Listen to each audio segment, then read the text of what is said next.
पूछ लीजिए।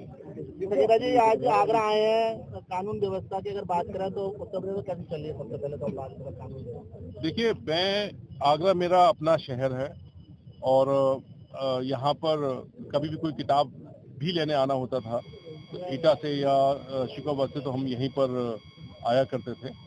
और मोशन एकेडमी जो अरुण ने खोली है उसके लिए अरुण का बहुत बहुत धन्यवाद कि उन्होंने एक सेकंड ब्रांच खोली। यहाँ के बच्चों को उधर जाने में काफ़ी दिक्कत आती थी और ये बहुत उम्दा पढ़ाई कर रहे हैं क्योंकि मेरे बच्चे ने भी इनके साथ पढ़ाई की थी और वो इस समय DTU में है, सेकेंड ईयर में इंजीनियरिंग कर रहा है।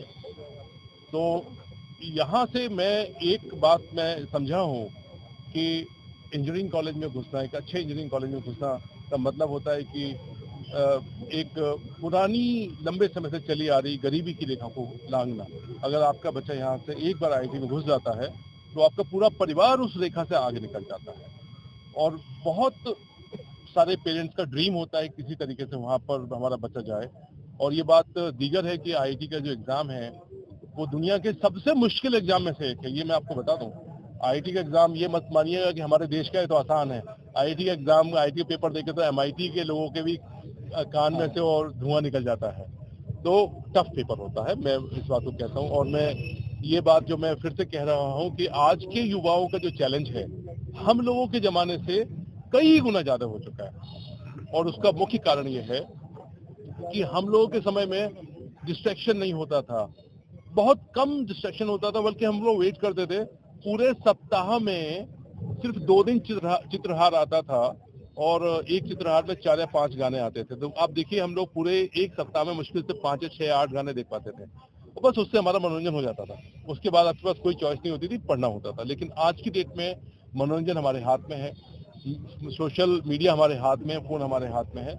तो उस आदत से कैसे आप पीछे छुड़ाएंगे, ये बहुत बड़ा चैलेंज है और ये आपके सामने है। और एक बात जो मैं हमेशा कहता हूँ, जिंदगी में जो मुश्किलात हैं वो आनी तो हैं, बराबर मुश्किल है, सबके हिस्से की मुश्किलें हैं, वो आती हैं। अब ये तय ये करना है युवाओं को, अगर वो आज इनको हल कर लेंगे तो कल वो जब उनका बुढ़ापा आएगा और जवानी के बाद के दिन आएंगे अच्छे से, जब शरीर कमजोर होगा तब वो आसानी से जिंदगी जी पाएंगे। लेकिन अगर आज आपने अपना समय रील देखने में बर्बाद किया, सोशल मीडिया में बर्बाद किया, फोकस होके कोई एक काम नहीं पकड़ा, और मैं आपको फिर से कह रहा हूँ कि ये तो खैर बहुत बड़ा एग्जाम है, यहाँ पे जो आते हैं उस पर तो मुझे लगता है कि महादेव की कृपा होती है, वही सिलेक्ट हो पाते हैं इस एग्जाम में।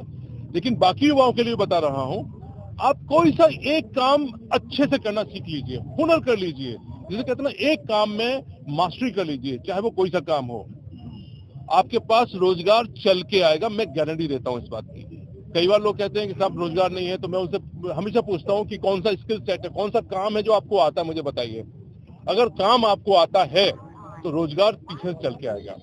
तो मेरा यही एक संदेश है कि युवाओं को बहुत ज्यादा मेहनत करनी है और ये युवा शरीर है आपका।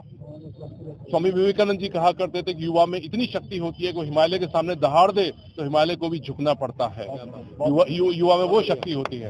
तो उस शक्ति का आप सब लोग प्रयोग करें और उसको जाया मत करें। ये शक्ति हमेशा नहीं रहेगी, आप युवा हैं तभी तक ये युवा की शक्ति आपके साथ है। तो युवाओं से मुझे बहुत प्रेम है और बहुत ज्यादा लगाव है, क्योंकि ये एनर्जी है, ये भविष्य है। अच्छा भविष्य बनाएं, अच्छा समाज बनाएं, अच्छे देश का निर्माण करें, यही मेरी शुभकामनाएं आप सभी के लिए। बहुत बहुत कानून व्यवस्था कैसी है यूपी में? सर, ये जो प्रोग्राम है कानून व्यवस्था का नहीं है, पढ़ाई लिखाई का है। मैं भी इस वक्त जो है पुलिस ट्रेनिंग कॉलेज में हूँ, तो आप मुझसे ट्रेनिंग से संबंधित पूछिए। तो आजकल मैं अध्यापक हूँ, तो प्राध्यापक के रूप में आप मेरे से पूछिए, तो उसके मैं आपको जवाब दूंगा।